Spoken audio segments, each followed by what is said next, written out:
નમસ્કાર, આપ જોઈ રહ્યા છો જેકેએસની ગુજરાતી વાત કરીએ તો જેતપુરમાં આંગડિયા પેઢીમાં થયેલ ચોરીનો ભેદ ઉકેલાયો હતો। જેતપુર અને મોરબી એ ડિવિઝનના ગુનાનો ભેદ ઉકેલાયો હતો। આંગડિયા પેઢીના સંચાલકે બાઇક પર રાખેલ ઠેલો લઈને બે શખ્સો ફરાર થયા હતા।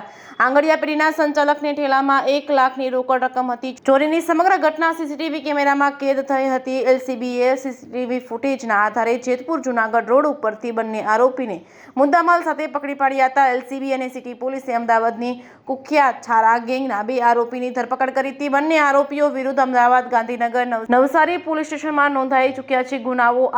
આરોપીઓ બેંક તથા આંગડિયા પેઢી પાસે રેકી કરી નજર ચૂકવી એક્ટિવાની ડેકીમાંથી ચોરી કરતા હોવાનું આરોપીઓએ કબૂલાત આપી હતી। પોલીસે સુજીત ઇન્દ્રકર અને ચેતન ઉર્ફે ચિંટુની ધરપકડ કરી કાર્યવાહી હાથ ધરી હતી।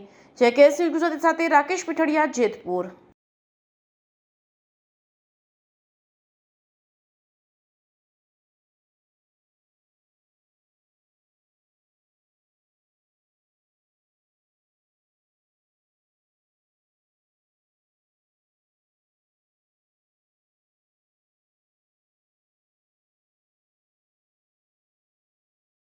જેથી ચોરીનો બનાવ છે તે સામે આવ્યો તો કેટલા શખ્સો વિરુદ્ધ ગુનો નોંધવામાં આવ્યો છે અને કયા ગેંગના આરોપીઓ છે? જેતપુર સિટીના એમજી રોડ ઉપર ઈશ્વર બેચર નામની જે પેઢી છે તેના કર્મચારી સાંજે દુકાન બંધ કરી અને જતા હતા એ દરમિયાનમાં તેમની નજર ચૂકવી અને તેમની બાઇકમાં રાખેલ થેલો 2 ઈસમો મોટરસાઇકલ લઈને આવેલા અને તે ચોરી કરી અને લઈ ગયેલા હતા।